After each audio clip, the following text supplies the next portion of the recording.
dans cette vidéo aujourd'hui, je vais vous montrer en fait ce que mes yeux voient lorsque je trace une courbe. Alors, une courbe, quelle qu'elle soit, ça peut être en fonction du sujet que j'ai à dessiner. Vraiment, alors, aussi bien pour un profil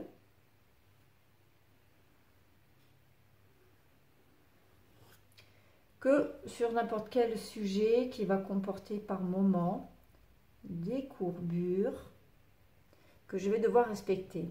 Parce que contrairement à une ligne droite, dont on sait qu'elle a un point de départ et un point d'arrivée sur la même trajectoire, une courbe, voilà, elle va opérer différentes variations finalement. Et ces variations sont difficiles en fait à reproduire. Alors ce que je vais visualiser finalement, toujours pareil, ce n'est pas la ligne elle-même au fur et à mesure qu'elle est tracée, ni la mine de mon crayon, ni même un point d'arrivée que j'aurais peut-être placé au préalable. Ce que je vais visualiser en fait, déjà lorsque j'analyse mon sujet, c'est ce qui se placerait dans le creux d'une courbe. Ici, avec cette ligne, je matérialise une surface. Alors déjà, une surface, c'est plus facile à identifier que finalement une ligne, comme ça, hein, quelque part sur un espace de ma feuille.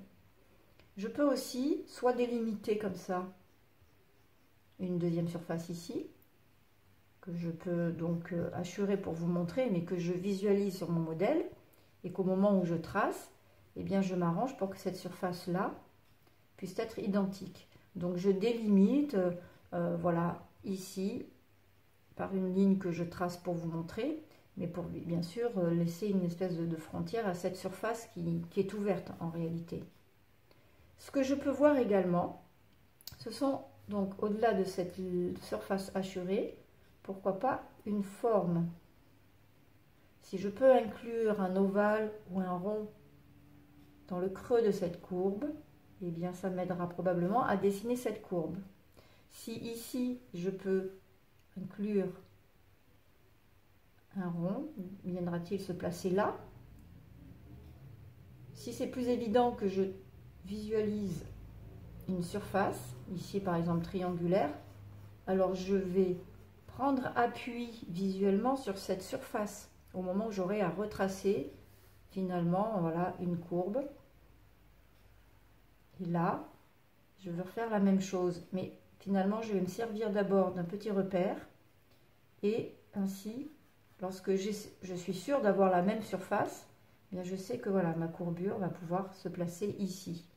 Donc soit je visualise des formes d'un côté ou de l'autre, hein, ça peut être la même chose ici,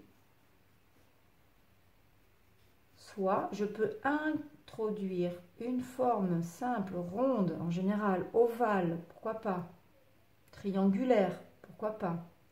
Et à ce moment-là, le fait de focaliser, de voir ces formes, me permet de mieux appréhender en fait ce qui définit ici cette forme, ce contour, une partie de ma courbe, qui peut être aussi dessinée en plusieurs segments. Je ne suis pas obligée de tout tracer d'un coup. Et ces segments, ben, en fait, je vais les préparer aussi pour déterminer finalement les proportions.